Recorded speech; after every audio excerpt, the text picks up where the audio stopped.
तो शायद उनको बोलने से पहले सोचना चाहिए था कि आप बोल क्या रहे हैं। आंकड़े के मामले में तो इनका जो है इतिहास रहा है। इन्होंने तो जीडीपी के आंकड़े बदल दिए, तो ये तो कुंभ के आंकड़े हैं। उनका सेंटेंस कंप्लीट नहीं होता बिना उर्दू के अल्फाज बोले। विपक्ष को वो कह रहे हैं कि गिद्ध और सुअर कह रहे हैं।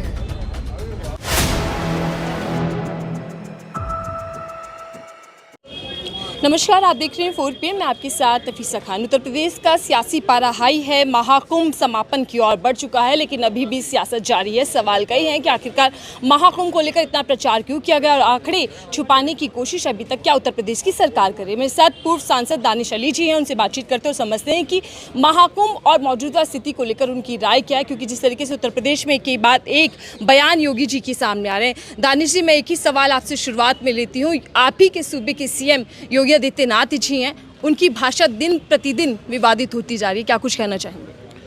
देखिए, मैं तो ये समझता था कि भाजपा के अंदर रमेश बिदूड़ी जैसे कुछ इक्का दुक्का ही गालीबाज होंगे, लेकिन अफसोस मुझे तब होता है जब मेरे सूबे के मुख्यमंत्री इस तरीके की भाषा का प्रयोग करते हैं सदन के अंदर। वो विपक्ष को ही नहीं बल्कि इस देश के उन संत महात्माओं को के खिलाफ भी उसी भाषा का प्रयोग कर रहे हैं जिन्होंने कुंभ के अंदर स्टैम्पेड होते हुए देखा, वहाँ पर लाशें देखी या वहाँ पर गंदगी देखी। तो शायद उनको बोलने से पहले सोचना चाहिए था कि आप बोल क्या रहे हैं, और उनको माफ़ी मांगनी चाहिए। दानिश जी, अभी तक सिर्फ हम देखते थे कि धार्मिक लड़ाई देखने को मिलती थी, सियासत उसी पर होती थी, लेकिन अब भाषा को लेकर भी विभाजनकारी नीति अपनाई जा रही है। देखिए, अब क्या करेंगे ऐसे लोग जब सत्ता के शीर्ष पर बैठ जाएं, उनको यही पता नहीं है कि वो बोल क्या रहे हैं, कह क्या रहे हैं। सिर्फ नफरत की आग उगलने का काम जब लोग करते हैं। उर्दू उत्तर प्रदेश की भाषा है, यूपी में जन्मी हुई भाषा है। बिना उर्दू के हिंदी इनकम्प्लीट है, बिना हिंदी के उर्दू इनकम्प्लीट है। ये दो बहनें हैं।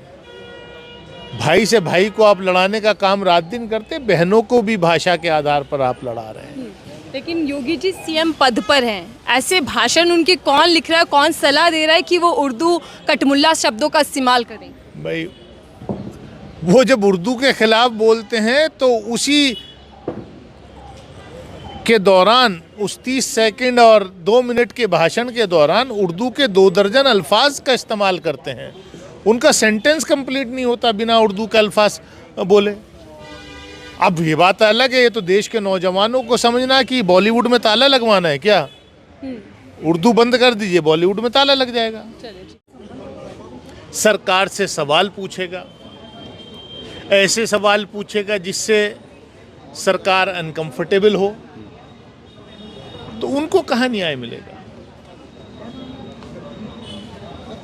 क्योंकि वो एक नौजवान आवाज, एक सेकुलर आवाज थी, इसलिए वो जेल में।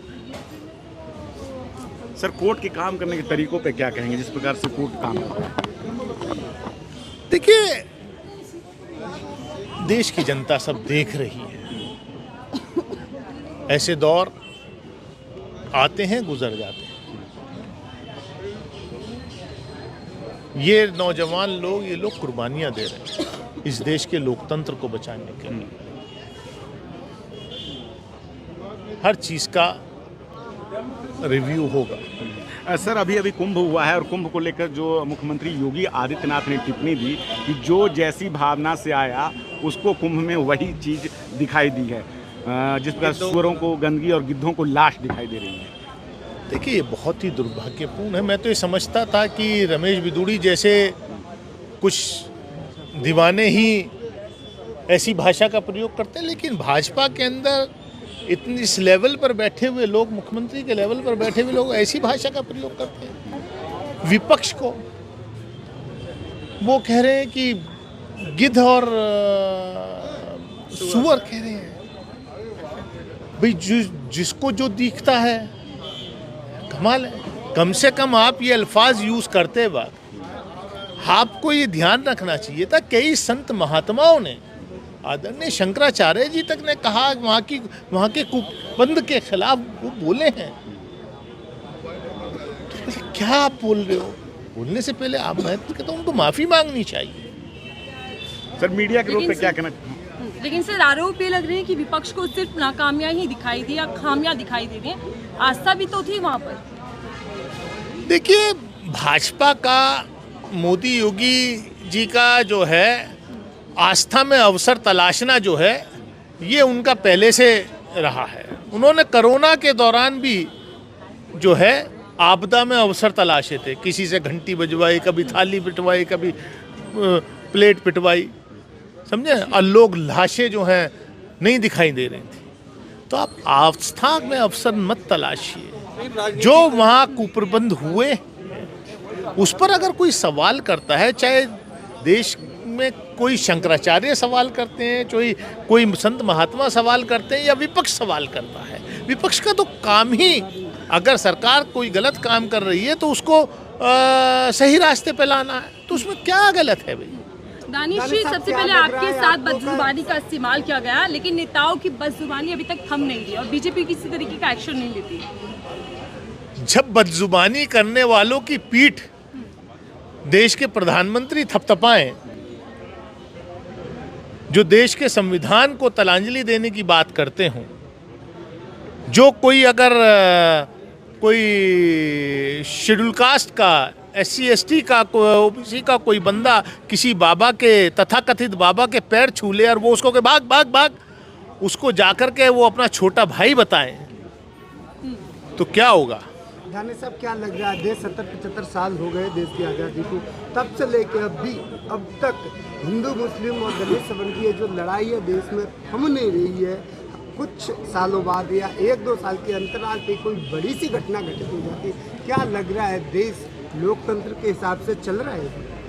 देखिए, लड़ाई ना तो हिंदू मुसलमान की है, ना दलित पिछड़े अगड़े की है। ये लड़ाई एक विचारधारा की लड़ाई है। जो इस बाबा साहब डॉक्टर भीमराव अंबेडकर के संविधान में विश्वास नहीं रखते, वो लोग इस तरीके की लड़ाई लड़ाने के लिए रात दिन काम करते हैं, लोगों को बांटने का काम करते हैं। समाज में कहीं कोई लड़ाई नहीं है। ये कुछ लोग राजनीतिक फायदे के लिए ये काम कर रहे हैं। बाबा साहेब की तस्वीर हटाना ये किस तरीके का कदम माना जाए?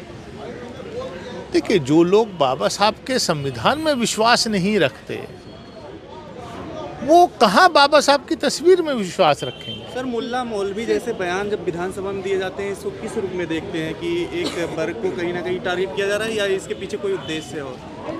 देखिए, मैंने कहा ना, जब मुख्यमंत्री की भाषा ऐसी हो जाए और वो कह रहे कि साहब उर्दू जो है मुल्ला मौलवी की ज़बान है, अब वो वैसे समाज में भाई से भाई को लड़ाते हैं, अब वो भाषा के नाम पे भी लड़ा रहे हैं, बहनों को लड़ा रहे हैं। हिंदी, उर्दू, संस्कृत तो बहनें हैं आपस में, और उर्दू भाषा का तो जन्म ही उत्तर प्रदेश में हुआ है, और वो उत्तर प्रदेश के मुख्यमंत्री हैं, वो कहते हैं कि उर्दू जो है मुल्ला, अरे वो कह रहे हैं कि हम कठमुल्ला बनाने नहीं देंगे किसी को। अच्छा, उनको पूछिए कि क्या फिराक गोरखपुरी कठमुल्ला थे? बॉलीवुड में ताला लग जाएगा अगर उर्दू को ख़त्म करोगे। और जो अपना भाषण करते हो आप हाउस के अंदर, जिस उर्दू को बैन करने की बात कर रहे हो, उस वक्त भी आपने 2 मिनट के भाषण में 20 उर्दू के अल्फाज बोले। आप हिंदी बगैर उर्दू के चल ही नहीं सकते। इतने ऐसे शब्द हैं हिंदी में कि वो उर्दू के शब्द हैं, हिंदी में शब्द ही उपलब्ध नहीं है। सर, कारण क्या है इस तरह के बयान सर लगातार आते रहते हैं? अभी जल्दी रिसेंटली देखिए, वे क्या है कि उनको सूट कर रहा है। लोग जो हैं अपने रोजगार पर ध्यान ना दें, नौजवान जो बीजेपी के एंटी पीपल पॉलिसीज़ हैं उस पर सवाल ना उठाएं, इसलिए हिंदू मुसलमान करते रहो। अब आप देखिए ना, 65 करोड़ का आंकड़ा आ गया गिनीज बुक में। सर, 2-3 भाई, हम एक बात तो सुनिए, मैं अभी गांव से आ रहा हूँ, अपने कॉन्स्टिट्यूंसी से आ रहा हूँ। मेरे पास आज ही जो है करीब 1.5 दर्जन प्रधान बैठे थे। मैंने उनसे पूछा, और हिंदू डोमिनेटेड गाँव के प्रधान थे उत्तर प्रदेश के, मेरे क्षेत्र के अमरवाड़ी। मैंने पूछा भी आपके गाँव से कितने लोग हैं? बोले साहब किसी ने 3 बताया, किसी ने 2 बताया, किसी ने 5 बताया। 3-3 हज़ार आबादी के गाँव। अब उत्तर प्रदेश से का जब ये है तो साउथ के तो कितने लोग आए होंगे? तो आप झूठे हैं मतलब? नहीं रेलवे ने कितना कैटर किया? आज ही कोई खबर छपी है, रेलवे ने शायद कितना 3 करोड़ या कितना कुछ 5 करोड़, हाँ 3 करोड़ का कुछ किया। तो अब रेलवे से 3 करोड़, बाकी के पैदल पहुंच गए लोग, बाकी पैदल। तो आंकड़े के मामले में तो इनका जो है इतिहास रहा है। इन्होंने तो जीडीपी के आंकड़े बदल दिए, तो ये तो कुंभ के आंकड़े हैं। मृत्यु के आंकड़े भाई वो तो हमेशा छुपाया, इन्होंने कोरोना में छुपाया, यहाँ भी छुपाया। ये तो शंकराचार्य जी कह रहे हैं, हम नहीं कह रहे। सर चुनावी आंकड़ों की बात चल रही है, अब जो है ट्रंप भी कह रहे हैं कि ईवीएम जो है विश्वसनीय नहीं है। ट्रंप को बहुत मानते हैं 21 मित्र, तो कम से कम विपक्ष की बात ना मानो, मित्र की बात मान लो अपने। $21 मिलियन सर, उस पे क्या कहेंगे जो एक बयान आया था? अब ये तो बड़ा अजीब है, मतलब सरकार क्यों चुप है कि मोदी जी को, बीजेपी को इलेक्ट कराने के लिए $21 मिलियन आ गया मोदी जी की सरकार में है? किसके पास आया वो? अभी तक क्यों नहीं कार्रवाई हुई? सरकार क्यों चुप है? क्या कर रही है सरकार हमारी? शरीफ जी हमारे साथ थे, जिनका ये साफ सवाल है बल्कि उत्तर प्रदेश की सरकार से कि आखिरकार जिनको वो गिद्ध या सुअर कह रहे हैं तो क्या उसमें धर्मगुरु भी आते हैं, क्योंकि लगातार धर्मगुरुओं ने भी अव्यवस्था को लेकर, बदइंतजामी को लेकर सवाल उठाए और योगी आदित्यनाथ पर हमला बोला। आपकी राय क्या, ज़रूर साझा कीजिएगा। देखते रहिए 4PM, मैं थी आपके साथ नफीसा खान।